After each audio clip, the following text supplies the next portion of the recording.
Online classes में आपका स्वागत है। कक्षा 9th के छात्र एवं छात्राओं को बहुत बहुत बधाइयाँ। प्रश्नावली नंबर 2.2 जिसका नाम है बहुपद। पिछली वीडियोज में अपन ने प्रश्न संख्या 2 तक अध्ययन किया था। प्रश्न संख्या 3 है, सत्यापित कीजिए कि दिखाए गए मान निम्नलिखित स्थितियों में संगत बहुपद के शून्याङ्क हैं या नहीं है। मतलब शून्याङ्क है या नहीं है। इसमें पहला सवाल है, सत्यापित करना है आपको। सत्यापित मतलब सिद्ध करना है कि ये शून्याङ्क है।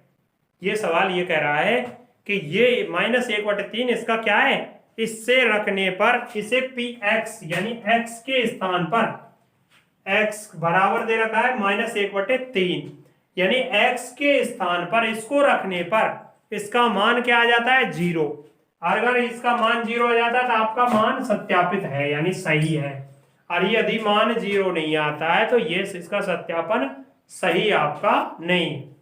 तो देखिएगा px बराबर 3x + 1 है तथा इसमें दे रखा है x बराबर -1/3। तो x के स्थान पर -1/3 आपको रखना है। तो p -1/3 बराबर 3 इंटू, क्योंकि 3 इंटू x है, x का गुणांक है 3 और x के साथ गुणांक होगा, जो गुना होगा उसका, यानी 3x क्या है, इसका गुणनफल, यानी 3 गुना में x बराबर आया 3x। तो मध्यस्थ किसका चिन्ह माना जाता है, गुना का। अब x के स्थान पर आपको क्या रखना है, -1/3 रखना है। x के स्थान पर क्या रखना है, -1/3। तो x के स्थान पर आपको रखना है -1/3 प्लस 1। इधर बराबर आ गया p -1/3 बराबर 3 इंटू -1/3 प्लस 1। 3 से 3 खत्म, बराबर -1 प्लस 1 बराबर क्या आ गया, -1 और +1 दोनों कट गए, क्योंकि दोनों की संख्या कैसी है, समान है। चिन्ह कैसे, अलग अलग, इसीलिए मान क्या आ गया, 0। तो ये संगत बहुपद के क्या है, शून्याङ्क है। तो अपन क्या लिखेंगे, p -1/3 संगत बहुपद। संगत बहुपद कौन सा है, 3x + 1 का शून्याङ्क होगा। इसी प्रकार से आपके सवाल के तीसरे सवाल में आपके लगभग 8-10 सवाल हैं और 8 सवाल 8 हैं, कितने हैं, 8, और 8 सवाल आपके इसी प्रकार होते हैं। सवाल नंबर दूसरा देखिए आप, देखिए सवाल नंबर 2 है, px बराबर 5x - पाई और इसका मान दे रखा है x बराबर 4/3। किसके 4/3, प्लस के 4/3 से आपको शून्याङ्क ज्ञात करने की, 4/3 से इसका शून्याङ्क सही है या गलत है। तो p 4/3 किसकी जगह रखना है, 4/5 x की जगह स्थान पर, बराबर 5 इंटू 4/5 माइनस पाई। 5 से 5 खत्म, बराबर 4 - पाई, क्या आया, 4 - पाई। तो अब ये शून्याङ्क है या नहीं है, नहीं है। तो आपको क्या लिखना है, 4/5 यानी p 4/5 बहुपद 5x - पाई का शून्याङ्क नहीं होगा, नहीं होगा। क्या होगा, नहीं होगा। इसी प्रकार सवाल नंबर कौन सा, तीसरा। सवाल नंबर तीसरा क्या कहता है आपका, वही जांच करनी है आपको, सत्यापित करना है मान कि शून्याङ्क है या नहीं है। अब शून्याङ्क नहीं है तो हाँ और नहीं है तो ना। प्रश्न संख्या 3 है, px बराबर x² - 1, px बराबर x² - 1 और इसमें x का मान क्या है, x का मान है 1 और -1, x बराबर 1, -1। इसमें 2 शून्याङ्क दे रखे हैं, तो दोनों प्रकार से दोनों सवालों की आपको जांच करनी है। इसमें सवाल के 2 रूप होंगे, कितने रूप होंगे, 2। एक तो होगा +1 से और एक होगा -1 से। तो p +1 बराबर +1 का वर्ग -1। तो बराबर हो गया 1 माइनस 1, यानी 1 गुना 1 करेंगे तो 1 माइनस 1, 1 से 1 खत्म, बराबर क्या आ गया 0। इसी प्रकार या p माइनस 1, p माइनस 1 बराबर माइनस 1 का वर्ग माइनस 1 बराबर हो गया माइनस 1 का वर्ग माइनस 1 गुना माइनस 1 करेंगे तो किसका आएगा प्लस का 1, तो प्लस 1 माइनस 1, ये दोनों खत्म खत्म बराबर 0। तो दोनों इसके क्या है शून्यांक है, तो क्या लिखेंगे यहाँ पी एक्स बराबर एक्स स्क्वायर माइनस 1 बहुपद के शून्यांक -1 माइनस 1 होंगे, यानी इनसे शून्यांक मान आता है, इसलिए ये मान शून्यांक होंगे, यदि नहीं आता तो नहीं होंगे। प्रश्न संख्या 4, कौन सी प्रश्न संख्या 4 है आपकी, पी एक्स बराबर एक्स प्लस 1 और एक्स माइनस 2, एक्स प्लस 1 और एक्स माइनस 2, तो x बराबर क्या है 1 माइनस 1 और 2, x बराबर माइनस 1 कॉमा 2, कितना माइनस 1 कॉमा 2, तो देखिए रखिए p पहले रखेंगे -1, तो -1 बराबर x के स्थान पर -1 प्लस 1, x के स्थान पर -1 माइनस 2, इधर हो गया ये दोनों खत्म, तो कितना आ गया 0 इंटू -3, -0 गुना -3 करेंगे तो क्या आएगा 0, कितना आएगा 0। इसी प्रकार p, अब कितना रखें p के x के स्थान पर 2 बराबर 2 प्लस 1 और 2 माइनस 2, इधर हो गए 3 और इधर 2 से 2 खत्म 0, 3 गुना 0 बराबर कितना आया 0, इसीलिए शून्यांक है। तो इसमें ही आपको भाषा लिखनी है पी एक्स बराबर एक्स प्लस 1 एक्स माइनस 2 बहुपद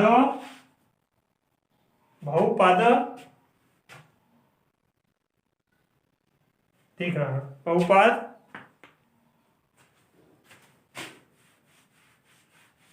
बहुपद के यानी 3 इंटू 0, 3 इंटू 0 बराबर आ गया कितना 0। अब नीचे लिखना है, इसके नीचे सवाल के नीचे पी एक्स बराबर एक्स प्लस 1 एक्स माइनस 2 बहुपद के शून्यांक -1,2 होंगे, -1,2 होंगे। ठीक है, अगला सवाल है आपका, सवाल नंबर कौन सा है चौथा, सवाल नंबर कौन सा आएगा 5वां। तो सवाल नंबर 5वां भी इसी प्रकार का है। इसी प्रकार आपको सवाल नंबर 8 तक शून्यांकों की जांच करनी है कि कौन सा जो x चर राशि x का मान दे रखा है वो शून्यांक है और कौन सा शून्यांक नहीं है। यदि उसका मान उससे 0 आ जाता है शून्यांक होगा, और उसका मान यदि 0 नहीं आता तो शून्यांक नहीं होगा।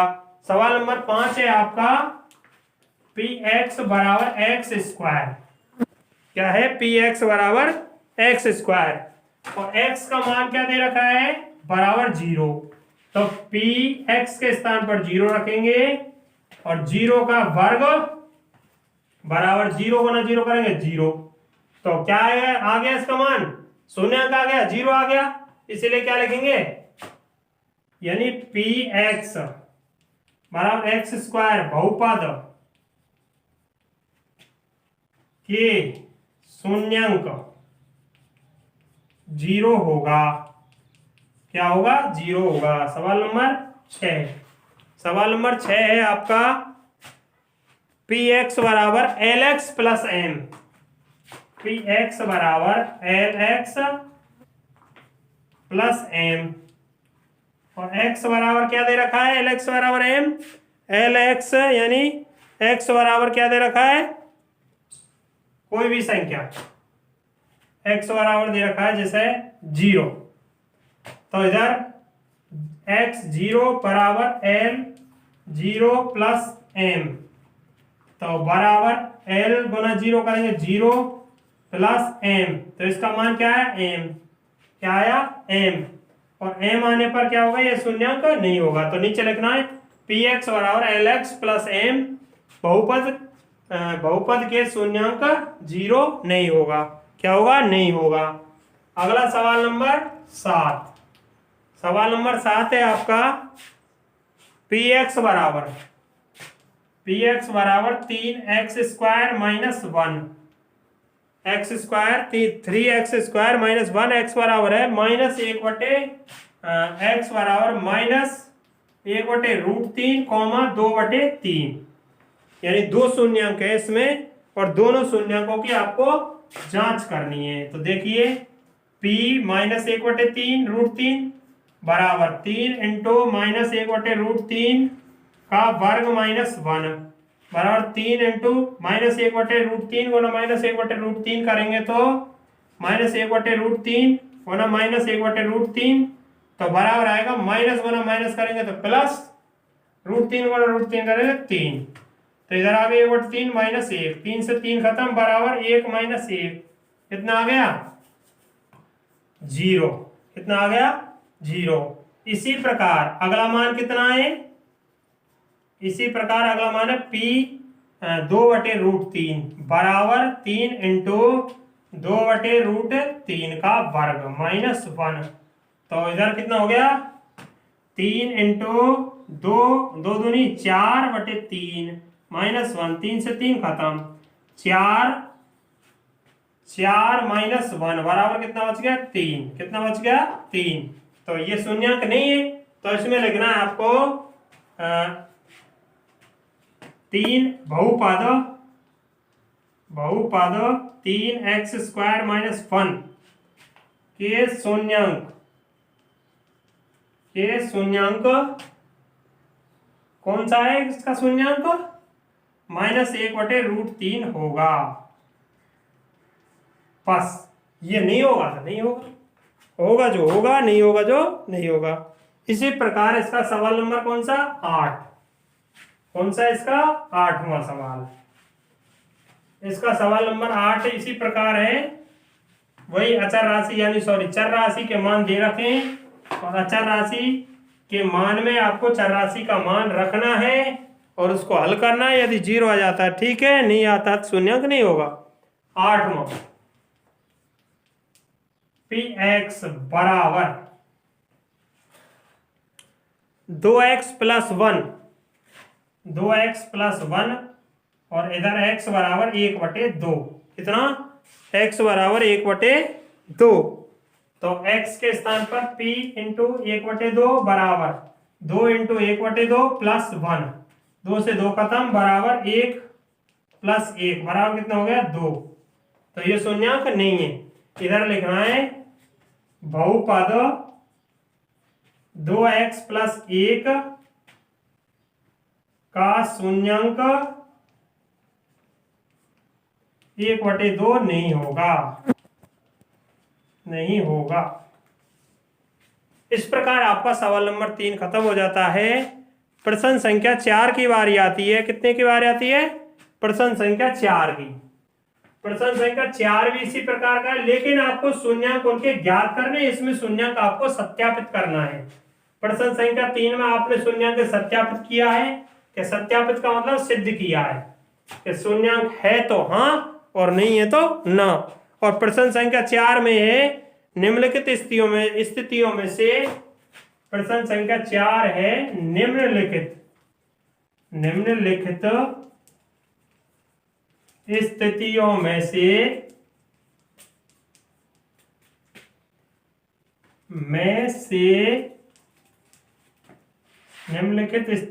में से प्रत्येक स्थिति में बहुपद का शून्यंक ज्ञात कीजिए। प्रत्येक स्थिति में बहुपद का शून्यंक ज्ञात कीजिए,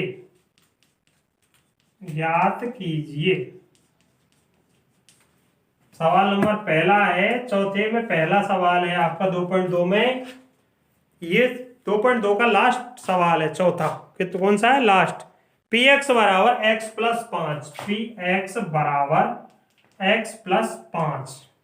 इसमें आपको पी एक्स के बराबर 0 शून्यंक मानना है। पी एक्स बराबर 0, ये क्या हो गया? शून्यंक। यानी कि बहुपद x प्लस 5 है, उसमें आपको पी एक्स के जगह स्थान पर शून्यंक 0 रखना है। क्या रखना है? 0 रखना है। और 0 रख करके अपन इसके शून्यंक ज्ञात करेंगे। तो 0 यानी 0 बराबर, इधर पी एक्स बराबर 0 को रखने पर